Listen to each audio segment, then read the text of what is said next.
Okay, continuing the series, Gems of Truth, Spiritual Wisdom from the Words of Jesus. And there are some people that feel that as we move forward in our, our global consciousness, our global experience, that it's not really appropriate to focus just on one teacher like Jesus, that we should expand our thinking in other areas, and I would totally agree with that. What I find, however, is that the words that have been attributed to Jesus pretty much do that already. There are different ways to say things, and one of the problems that we run into with things like the Bible and church and having grown up in a particular faith is we grow so accustomed to hearing certain words that we don't hear those words anymore. And so we will read the sayings of the Buddha or some other Eastern mysticism of some kind, and it speaks to us in a way that is new and refreshing. But the truth is always present, and it's been articulated by a lot of people in a lot of ways. And one of the biggest challenges that we have as individuals is getting into a state of mind where we cannot hear the truth because the words get in the way. And the words may be words we've heard many times. I think I've shared with you the simple phrase, "The Lord is my shepherd." One day I said that, and it just came on like a light. It was like I'd never heard that before, though I'd heard it 1,000 times. Maybe thousands of times, that something in me resonated with that, or those words resonated with something in me and caused me to have a whole different experience with those words. So it never hurts to go back and look at some ideas we think we already have. And we have a habit of doing this. We read things, we hear things, we put them in our bag and we carry them around and say, "I got that." And what we really want to do is have the same kind of experience I had, a similar experience to what I had, where you know the words, but have you had the experience? And that's what we're looking for. The whole spiritual thing is not about words, it's about experience. And this is why I don't get too excited when somebody comes up and says, "I found this new teacher and this new book, and it's changed my life, and it'll probably change yours too if you read it." And I read the new book, and I think it's amazingly like the old books. There are new ways of saying things, but it's the same truth. So we want to get beneath the surface. We want to get below the surface of the words. And we want to say, what are these words saying? What is the spiritual principle, the gem of truth that these words are embodying? And so the one I'm sharing today is one I've shared before, and I think it's very appropriate and important to one we can carry with us through our day, because we carry a vision all the time of ourselves and our life. We carry a vision of our relationship to God. We carry a vision of what we're doing here. And if you want to lump it in as all one vision, just with many aspects, that's really what it is. We carry a picture of who we are and why we're here and what our relationship is to the infinite all the time. And we drop that vision sometimes, or we change it into a form that we don't really like. It's not our ideal vision, but it's still a vision and still having an impact. And so Jesus pointed out something here very simple. As I said last week, he talked about things that the people he was talking to would say, "What are you talking about? I already know this." He was talking to farmers, he was talking to fishermen, he was talking to an agricultural community and people who made their living on the sea. And so this is an interesting thing for him to say to people who knew how to fish and knew what fishing meant. Again, the kingdom of heaven is like a net which was thrown into the sea and gathered fish of every kind. When it was full, men drew it ashore and sat down and sorted the good into vessels, but threw away the bad. Many of the people that he was talking to probably did this every day. And so they're probably thinking, well, what are you talking about? How could the kingdom of heaven be like something we do every day? So there's always more to what he's saying than what he's saying. Jesus is not talking about fish, obviously. He's not talking about nets. He's not talking about vessels. He's not talking about good and bad fish. So we start with that question, what is a good and bad fish? The answer is it depends on what kind of fish you want. Do you own a restaurant or do you own a pet store? So you go out fishing and you draw in fish, you're going to have a standard that you judge your fish by. If you pull in a goldfish and you own a restaurant, that's not going to be of much value to you. If you pull in a trout and you own a pet store, that's not going to be of much value. I put a couple of trout in an aquarium when I was growing up one time and thought it would be fun to raise them, and I went out the next morning, they were both on the floor because they don't like to be confined. So they don't make good pets. Trout don't make good pets. But goldfish do. I haven't seen too many goldfish jump that hurdle. Although they can, but they just don't know it, I guess. They're so happy where they are. But the point is, what is a good fish? What is a bad fish? There's no right or wrong answer to that. That right or wrong answer is yours. It depends on what you are looking for, what you're after. So I think right off the top of the story, Jesus is saying something more than what he seems to be saying. So how could the kingdom of heaven be like fishing, drawing in fish of every kind, keeping some we like and throwing back some we don't? What is that? The message of the parable is simple. You hold on to the ideas and actions that support your vision and let go of the ideas and actions that do not. So do you own a restaurant or do you own a pet store? That would determine your vision. And of course, we're not talking about restaurants and pet stores either. We're talking about how you see your life. What is good from your perspective? What life are you trying to live from your perspective? So you say, I want to live a successful life. Something happens and it scares the daylights out of you. You have a reaction of fear. This thing threatens the good life that you want. So would that be a good fish or a bad fish? That fear. You have a standard. You have a level of experience that you want to have. And your mind is like a net that you're throwing out into the sea, the infinite ocean. And you're pulling in all kinds of fish. They're coming from all directions. And you have to decide which ones you're going to keep and which ones you're going to throw back. And this is how the kingdom of heaven works. It's pretty simple, but it's pretty incredible. Why is my life the way it is? Why is your life the way it is? Is your neighbor making it that way? Are your in-laws making your life the way it is? Is your spouse? You may be blaming all of them, but do they actually have the power to influence your life? And the answer to that is you're fishing. You're on a fishing mission every day.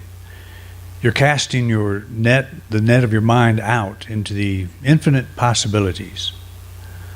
And you're drawing in ideas of every kind. Charles Fillmore said that fish represent ideas. Fish in the Bible represent ideas. You remember when Jesus had the, how do you pay your taxes? You go out and catch a fish, you bring it in, and it has a gold coin in its mouth. That is a symbol of the answers in the idea. So Do people have the power to lower our vision? We're throwing our net out. We're getting input from all around, a lot of sources, and we're keeping some of those ideas, and we're throwing some back. Maybe you do something and it really impresses somebody.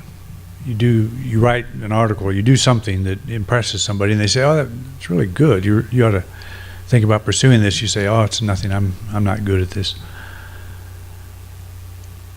You're throwing away a good fish just by putting yourself down in that way. It seems like a subtle thing that doesn't matter, but if you do that all day long, you're throwing your net out, you're pulling fish in, you're throwing some back, keeping some. And that is how the kingdom of heaven works. As I said, think of the whole energy field of God as expressing through you, and you're coloring that by your thought, by your emotion, by your vision, how you see yourself, how you think of yourself, how you think of the world. If you think that which is in you is less than that which is in the world, or do you think that which is in you is greater than that which is in the world? If you get yourself in a corner in your life, you probably will need to pull yourself back and just get off this, am I a good person or a bad person? Do I deserve what's going on here or not? Get off that whole thing and touch that original inspiration that got you excited about this spiritual thing in the first place. I find myself doing that quite a bit. I found all this when I was very young. And it was like such a breath of fresh air. It raised my vision of what was possible for me. Even though I'd try to be positive, I'd go out into my life and get knocked down almost immediately, to the point where I don't think I can be positive all the time. And I found out since I don't have to be. But the only person that suffers when I'm not is me. I'm not going to be denied entrance into the kingdom of heaven when I die and stand at the pearly gates, and St. Peter will say, "You had too many negative thoughts. We're going to have to send you back. You're going to have to do this again."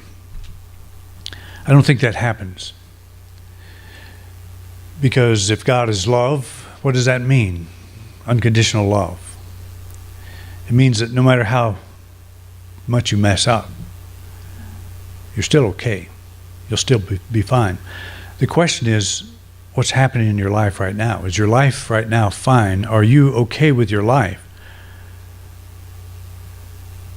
Are you having an experience that matches the vision you had when you discovered this spiritual stuff? Or have you thought so much about it and gotten so sensitive to your negative thought, all those bad fish, that you think there's no hope for me now? I just can't get past this. We back up and we say, I start with a clean slate every moment. It's like every day is a new day I go out fishing. This is a new chance to make my decision on what kinds of fish I keep in my net, which kinds I throw back. And if I keep some bad ones, it's not the end of the world. But this is how the kingdom works. This is how the invisible becomes visible through us. It's through our choice. It's through the vision we hold. It's through our action. It's not through the action of anyone else. Maybe your neighbor is giving you a hard time. But where is the action of getting the hard time actually occurring? You can be sitting right here in this room thinking about your neighbor and getting upset while your neighbor's a couple of miles away. So is it your neighbor that's making you think the way you're thinking?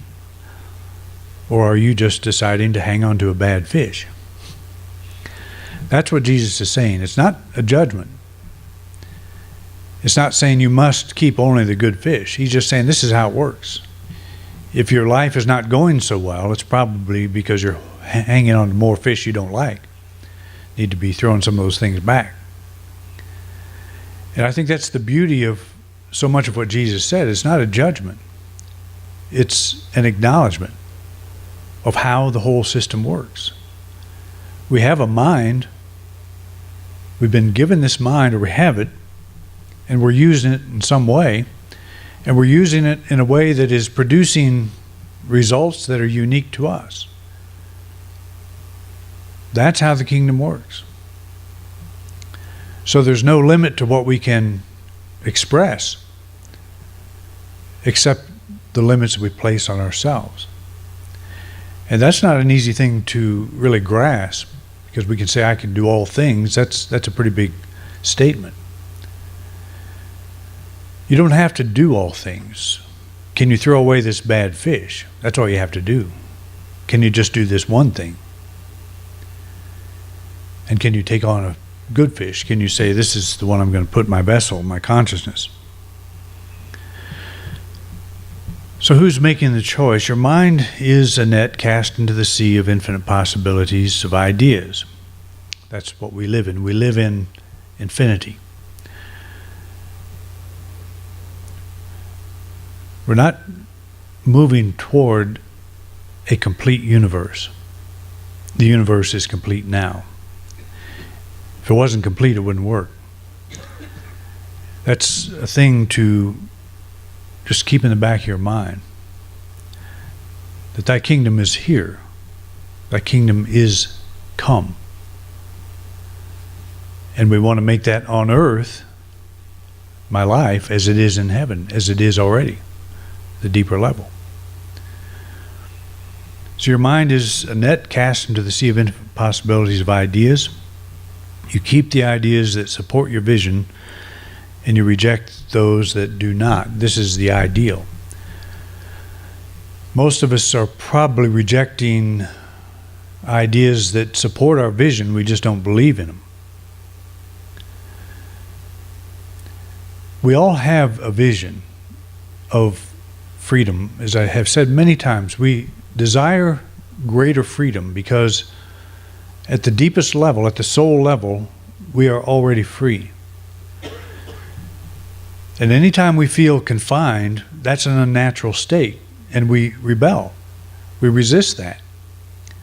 Because at the deepest level, we're already free. So think of the vision you have of that feeling. You desire greater freedom. Think of it.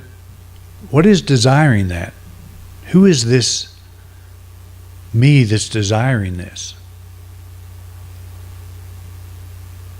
And we take time to listen to that, to be still and say, there's something in me that stands at the door of my consciousness and knocks. And it's my job to open that door. To not hang on to things that are unlike this feeling of freedom that I desire. There are so many things that bind us, so many thoughts, so many bad fish that bind us. Fear is the number one thing. That's a very broad term. It covers a lot of thoughts, a lot of emotions.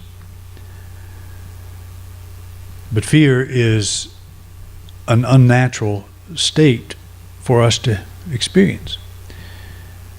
And you say, well, I was out hiking the other day and I ran into a bear and it scared the daylights out of me. That's a good kind of fear. That's the kind that pumps your adrenaline so fast you can outrun the person you're hiking with. And the bear gets them and not you. The kind of fear I'm talking about is that gnawing knot in the stomach.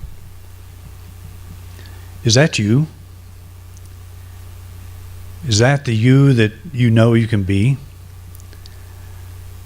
I'm not asking you, I'm just saying, let's ask ourselves that. Is this me?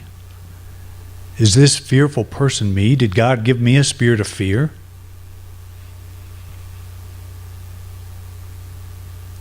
If I think I have no choice, and a lot of people think this, they think there's a devil out there that's going to get them, and they've got to always be on guard.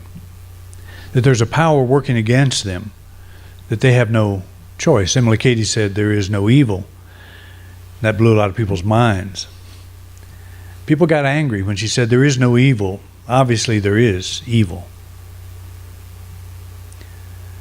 Well, she's saying there's no source for evil. Evil is not a thing that has a basis in the essence of this universe. It is an error in our thinking. People do evil things, but we're not talking about that. That evil originates with that person. There is no cosmic source for evil. That's what she was saying. So we can say, since there is no reality at the very deepest level for a power that seems to be working against us, then we can dissolve it. We can let it go. It's a bad fish. We have that power. And that's what we talk about with denial. It's releasing in the face of an apparent reality, releasing the power that thing seems to exercise over us. I now release this fear. I was not given a spirit of fear. I was given a spirit of power. And we let go of this. We throw away this bad fish until something in us changes. And it may be just a momentary glimmer that everything's going to be okay. I'm okay. But that's enough. That's a grain of mustard seed. Faith is a grain of mustard seed. That's the blade I talked about last week. That's the first thing that shows up, sticks its head above the ground, is I'm really okay. This is going to work out. Greater good is now unfolding through me. There is no evil. There's no power working against me. I let go of all of that type of thought. I throw those bad fish away. And I do this, I work with this until I feel a release. I feel a sense of peace with my life. I may not have the answer, but I've said it before that answered prayer is not necessarily a change of circumstance. It's a change of perception. You know your prayer is answered when you make a shift in yourself. I know I'm okay. This thing's working out. There's nothing working against me.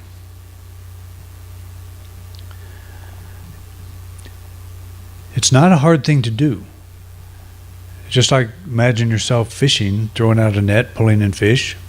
How hard is it if you know what kind of fish you want to pick out the good ones and pick out the bad ones? It's not work. You don't have to white knuckle your positive thinking when you let go of fear. When you let go of fear, you will naturally think positive. You will naturally be inspired. You will naturally know everything's working out for your highest good. What is your vision? Your vision is how you see yourself and how you see your life. That's a very important thing to do once in a while. I shared with you that I have created a vision board, and I've gone further than that.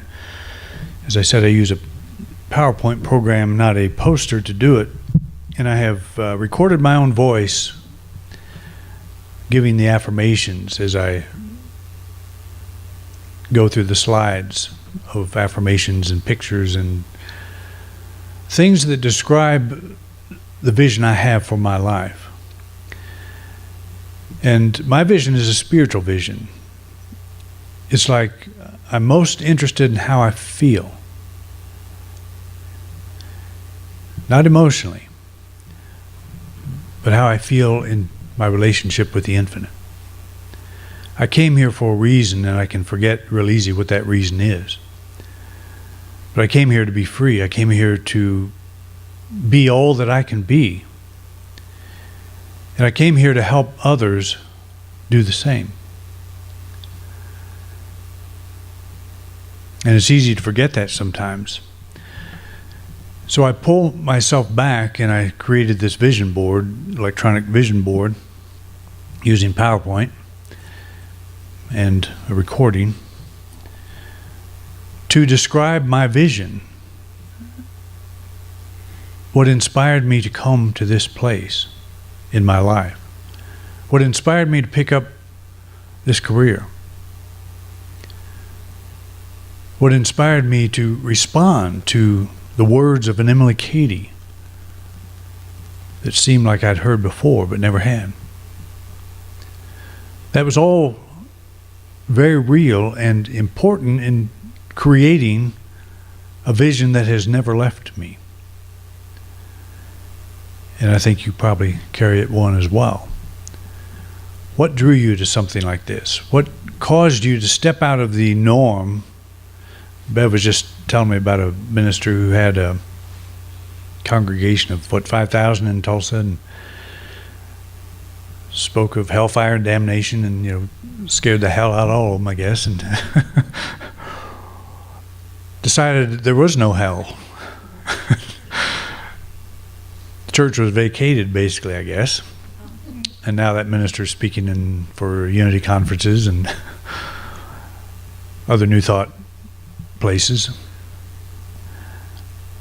It takes courage to follow your inspiration. And I think that's what happens to us. We have a vision, it seems like we can't express it, and we have fear, we have self-doubt. I got very angry at God at one period in my life. I was reading a book by Charles Fillmore. I threw it across the room because reading did not inspire, it angered me. And I said, why give me a vision like this I can't reach? Why make this so hard? Why is this so hard if it's so natural? And that evening was a life changer for me. My mind opened up in a way that God was no longer a concept. God was reality. So I guess God answered my question. And I haven't been able to leave that alone since. And I was about 22 years old when that happened. But we all have something that brought us here.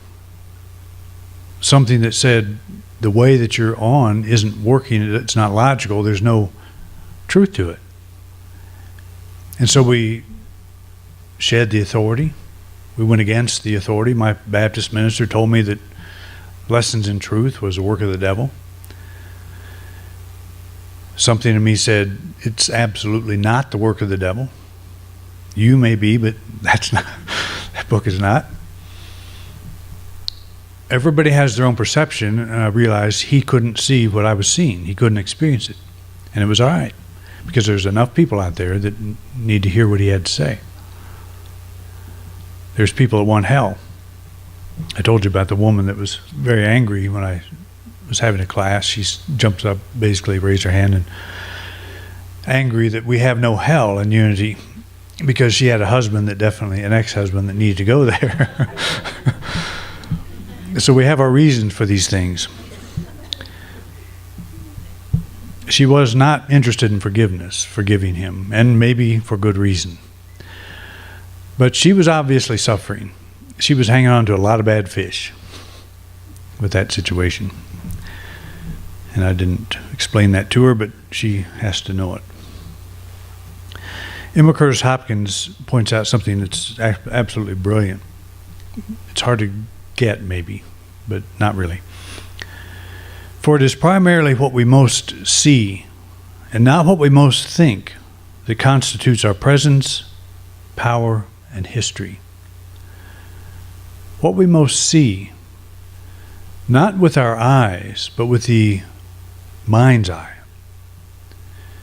For it is primarily what we most see, the vision we hold, and not what we most think, that constitutes our presence, power, and history. Unity has been called a positive thinking movement, and I have always said it is not. It stresses vision. when you see from on high, your thoughts follow. You don't have to force yourself to think positively. Positive thinking follows positive experience.